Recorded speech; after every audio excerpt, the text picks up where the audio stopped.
Welcome to the Slop Temple. We pray this video helps. You start by preparing the phone. Make sure iOS is updated and you know your passcode, because changing language and region can trigger quick reauthentication. Once done, go to Settings and open General, then Language and Region. This is where calendar era choices live. Make sure you understand this will affect date formats across apps. Now tap Region and confirm Japan if it isn't already, because the Japanese calendar option appears only when Japan is selected as the region. Next, you change the calendar system itself.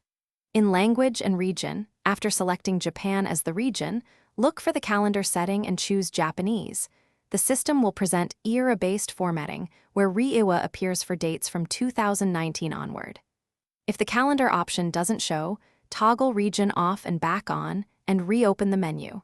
Occasionally, the UI needs a refresh. Make sure to save any prompts and wait a few seconds for the system to reformat date, displays across settings, and finally confirm the change by checking system apps.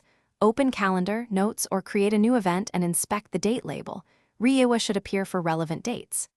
If you don't see it, reboot the phone and reopen Language and Region. A restart often forces the era format to apply. If apps still show the Gregorian year, double-check region is Japan and calendar is Japanese.